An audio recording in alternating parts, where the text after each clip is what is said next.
All right. Okay, well, welcome to, this is a tutorial that's going to be on shift pay.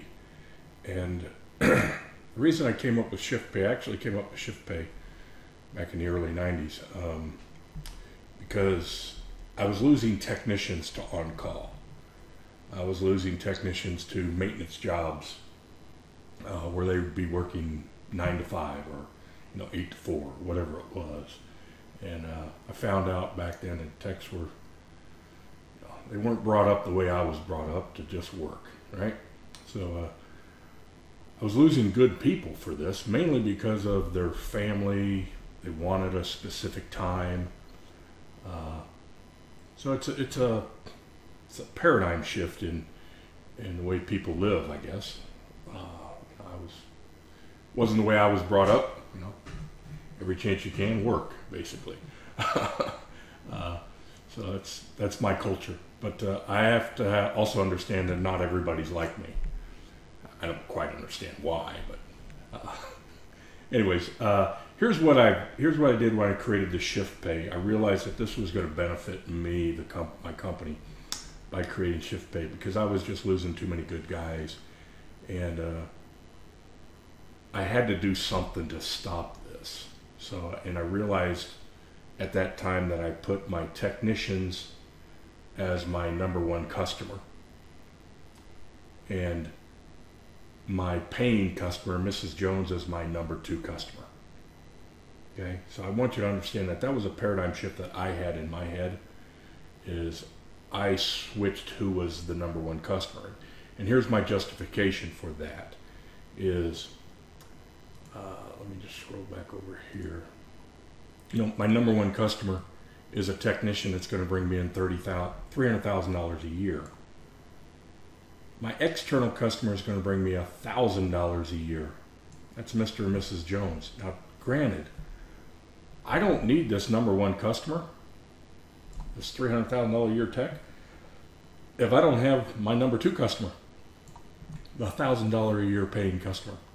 However, to replace this number one customer, I would need 300 of those $1,000 paying customers to replace this one internal customer of mine. So that was my thought process behind that, and it was harder to find these $300,000 techs than it was to find this $1,000 customer. Just plain and simple. That was a fact. It was a fact for me, and I believe it's still a fact today.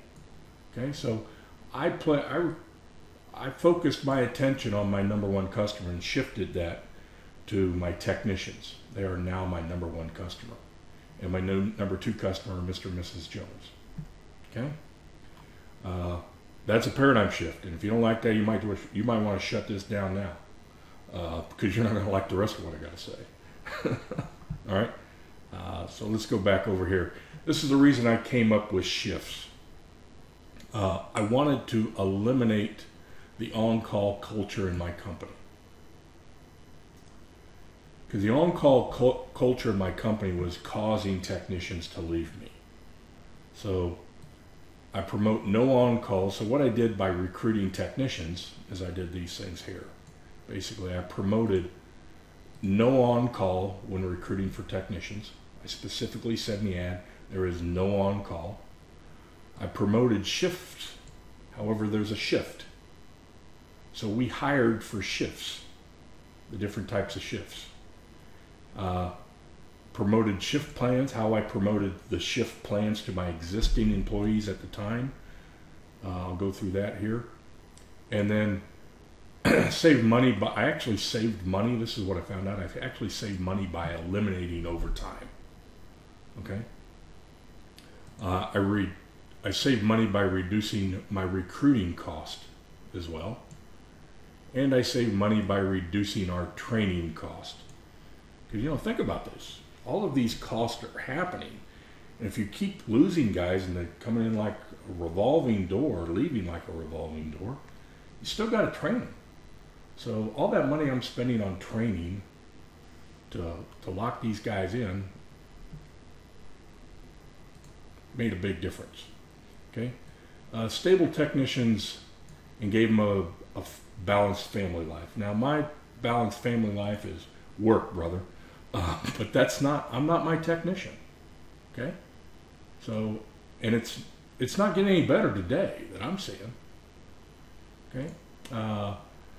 Stop losing technicians to maintenance jobs is what I did by promoting the shifts, and create your own 9 to 5 predictability for your technicians. Create the predictability that a technician can have, okay, so that he's not going out the door for a different job. And then start driving every technician into business as you're promoting this, because nobody else is out there promoting this.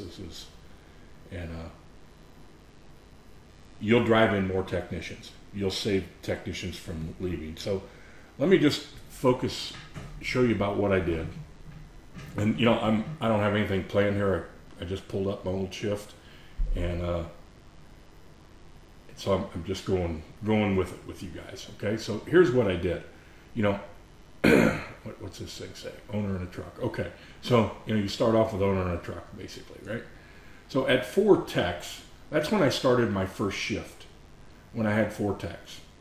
Okay, so they'd work Monday and I stopped. This is when I stopped on call. At that time, at 4 techs, and I remember Frank Blau walking into my office, reading this on the wall, and he said, "Jimmy, this is a bad mistake."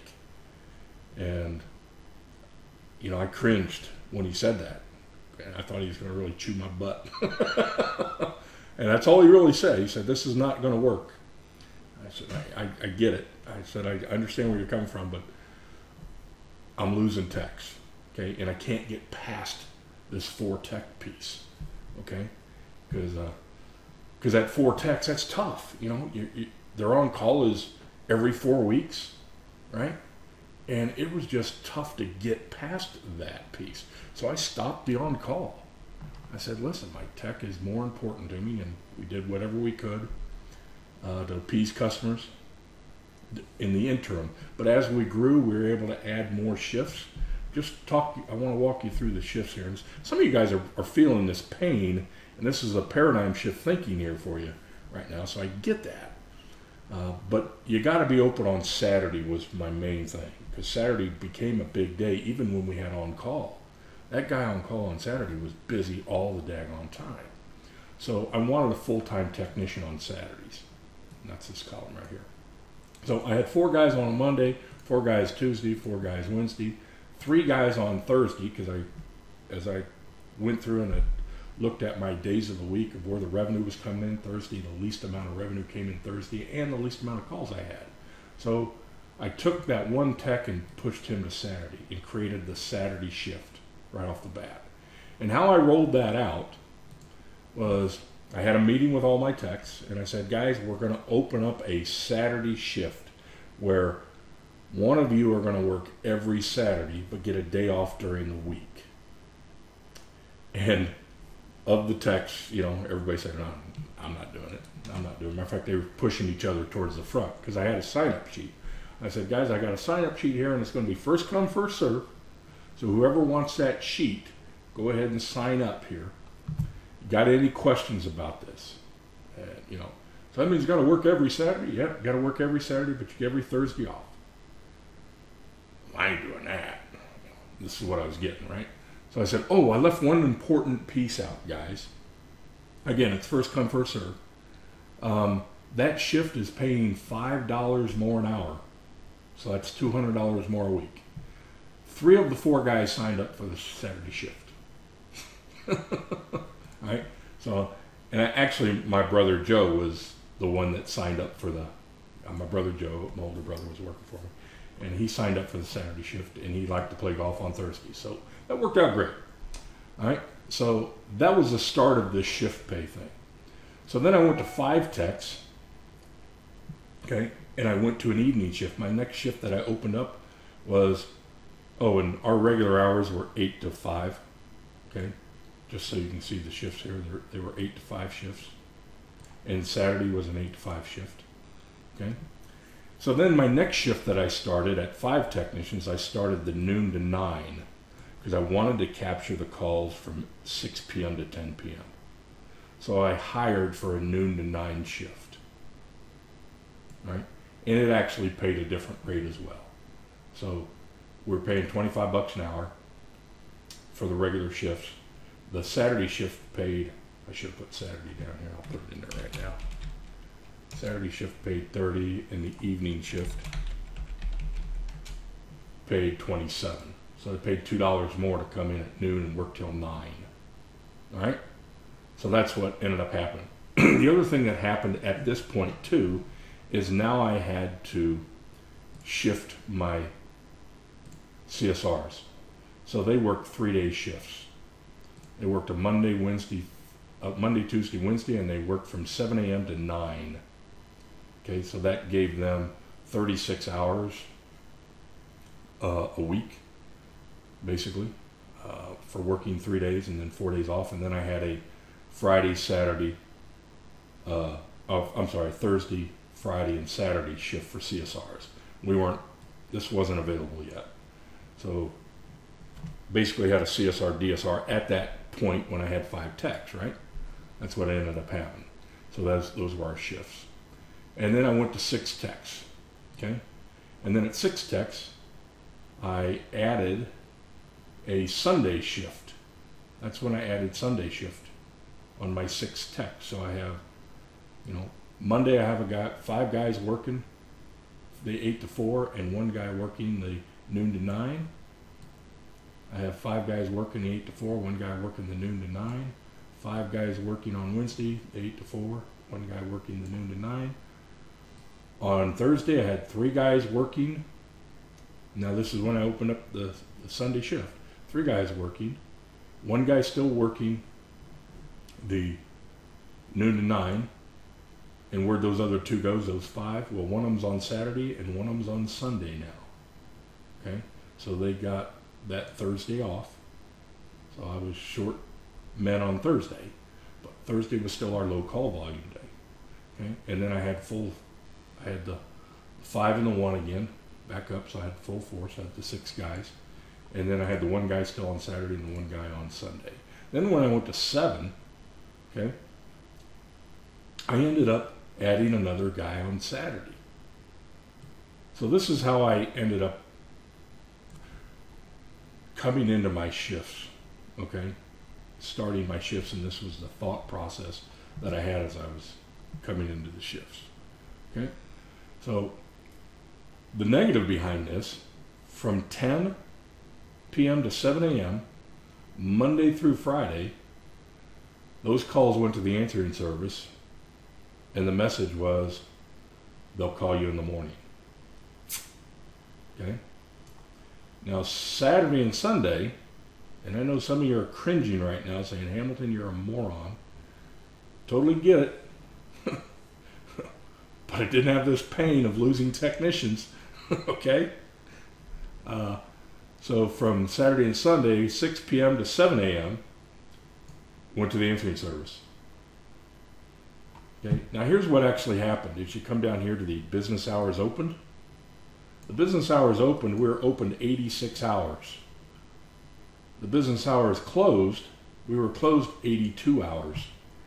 99% of my calls came in my business hours.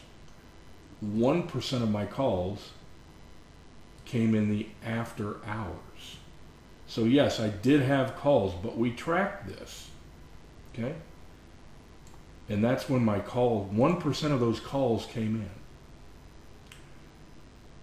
So did I lose some business? Well, bottom line is those folks that came over from the answering service, we were able to put them into our regular shifts. Now, did we lose some of them? Absolutely, we lost some of them. So totally transparent here. We lost some customers, but it's the 1%.